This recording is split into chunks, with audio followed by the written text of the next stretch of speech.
What's up guys, and welcome back to the channel. Today we're going to do our classic practicality test, but this time it's between both of my cars, my Audi R8 and the 350Z.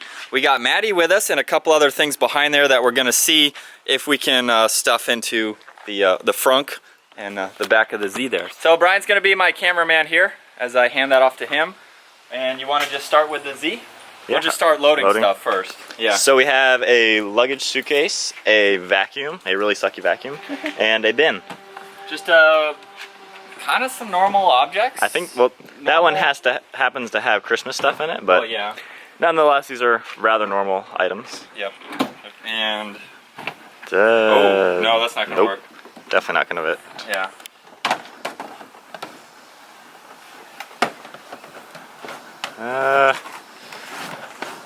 That's not gonna work either. Yeah, that thing way too big. Well, that this is going in the passenger seat. Yeah. I mean, I could already kind of predict what's gonna happen with the R8. Yeah, that is going to be interesting. Well, that fits. Maddie, you're not gonna go in here just yet. Well, already this kind of gets docked a little bit since you have no passenger space anymore. True, but at the same time, everything. If that doesn't fit, that'd actually be surprising. It'll fit. I just had to put it in. Well, can it fit sideways? I mean, the goal is for it to not just be laying in there, but oh yeah. True. What? Well, you know what? It would be smarter if I did this. Okay, there we go. Alright. Alright. Well, it fits, just no passenger. This will be the first and last time these three objects are actually in the Z. When have you ever had a vacuum? Yeah, but you get the point. So it's just me by myself here. All right, on to the R8, and I think this is. I think it's gonna lose. Yeah. Because the only thing that would remotely fit up front. Yeah. Is this. If that fits, I think they're gonna tie. Oh man. I told you it was too long. I could have, in my mind it fit, but. So, if these things weren't there. Yeah, I mean. So just. I could do that. Yeah? Is that aerodynamic? Yeah, it'll rip it right off. Sweet. Now, the R8 is not a luggage transport vehicle. Okay. That's why I have a Tacoma. True. But if this is your daily, because it is actually a really comfortable daily driver. It's the most comfortable car of all of our cars that we have in the garage. It's very comfortable.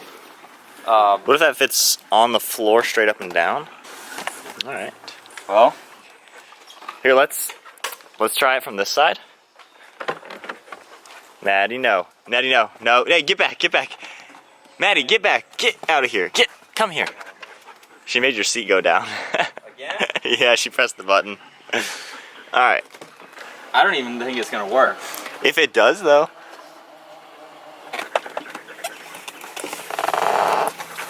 Okay, well. How far can you put your seat back now? Yeah. It's locked in place there. Yeah? Well, dang. It fits. That's surprising. I mean, do we give that a tie? I think we give that a tie. They both fit with the doors closed. Next step is seeing how quickly I can get into each car and move them a foot. And instead of being blindfolded, honor system. Yeah, we don't know where blindfold is. This isn't our house. So my eyes are closed. Alright, ready? 3 seconds to go. And go. So, hopefully he's being honest. He has to unlock it. Which neither of these cars has keyless entry, and both are turnkey and manual. Gotta find the ignition hole. Alright, and time at 23. What did I say we started at 5? Yeah. Okay, 5 to 23. So that's, what, 17 seconds? 18 seconds? 18 seconds. Alright, cool. 18 seconds is the time to beat with the Audi, which technically it's like the same thing. True. We're gonna go at 20, so in 2 seconds. Ready, and go. And I forgot where my door handles were already. And you gotta remember what your key button is. Oh no! Oh my gosh, you... I'm hitting the wrong... Dang it, Dude, you better hurry, Hurry. Oh man. You ruined it. I ruined it. And time 45. 45. What did we start at? I don't know. I don't remember, 10? I think you were like 25 seconds. This is what did it. It goes lock, trunk, unlock. Oh man. On the Z key, it goes lock, unlock, trunk button. Ah. Well, I should have looked at this first because I knew this one was already in the middle. But yeah, unfortunately the Z takes the win on that one. So Z is ahead. While getting out of the driveway for the ground clearance test, we came up with another test, and that is how to start, or basically how far will you roll back with a manual on a hill, because we are at, what, like a 25-degree angle right now? Yeah, this is angle, this is level, this is the car. This is foot completely off the brake. Yeah, it's a pretty steep angle. Fast. So here, roll back until your front tires are on this line. A little bit more, right there. So let's see, you got 4 inches till the actual center would hit the line. Yeah. Let's see if you roll back. The goal is to not roll back, so maybe I should be slower than just trying to go, or just go. I think the goal is to do it as normal as possible. Yeah. I mean, if you just burn out and do, you know, Oh, yeah. yeah, but The R8 has hill start assist. This has nothing. so it's much different. all right. Are you ready? So the test is this line right here. Wait, you didn't start yet. You're already cheating. Yeah. Ready? All right, whenever you're ready. Yep. So the tire was like right here, and I think he was about right here. So we're maybe 6-7 inches. You roll back a little bit. Okay. It wasn't bad for being how steep this is, and again, the camera probably doesn't show it. Yeah. Okay. So tire and that crack, as you can see. Now, yeah, same distance. So this has hill start, which is part of the car. So let's see it in action.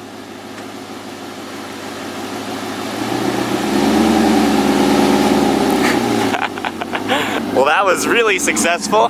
The tire went from being here to right there. Now, it does time out. I was kind of thinking it would time out there, but if basically with your foot on the brake, as long as you push the clutch in, Yeah. off the brake, Yeah. car's not rolling right now. Oh. See, timed out. So how about So you have let's let 30 it seconds. let's let it time out and try it again. All right. Ready? Yep.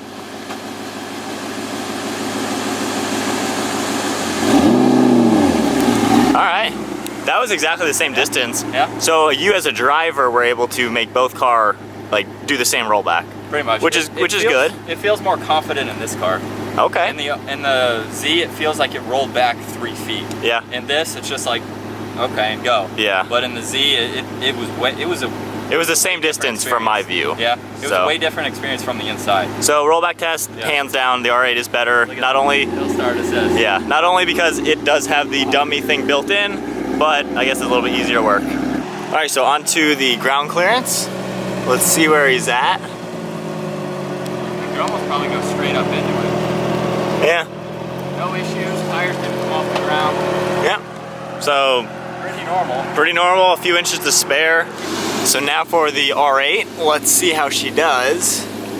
Now depending on the angle that I go, the tire will come off the ground. Which tire would it be? It would be, It'd be the front.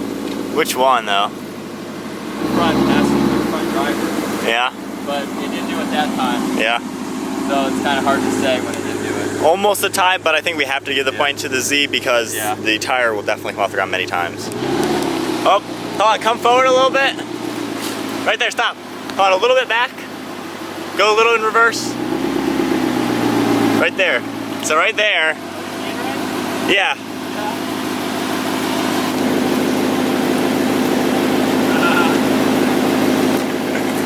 So ground clearance test, the Z does win because you can get air in this car. And it happens, not a lot, but more often, well, Happens enough. it happens enough to notice it, yeah. So it's not just like a one-time thing. So I have to be extra careful in this car, obviously, because of the kind of car, but it's also low at the same time. But it is, I mean, for what it is, it has enough ground clearance to be a daily driver too. It's not like super crazy where it's slammed or whatever. On to the last test, which is a 3-point turn. I already have my hopes set on the Z, which by the way, look at it at that angle. Yeah. That is a good looking car for like, what, 10 years old? 10 years old? Yeah. Both of these are 10-year-old, look at them. Anyway, so a 3-point turn test. This is the driveway we were working with. Goal number 1 is don't run into the wall like I did. Yep. If you guys remember that video like 2 years ago, The mark is right here where my Nismo Z went right into the wall. That was my own fault. But anyway, 3-point turn, all-wheel drive versus rear-wheel drive. We will be timing it. And I'm gonna stop the timer when your back tires cross the same line. In 3, 2, 1, go. Now he has parking sensors and a backup camera on the R8. That is front and rear sensors.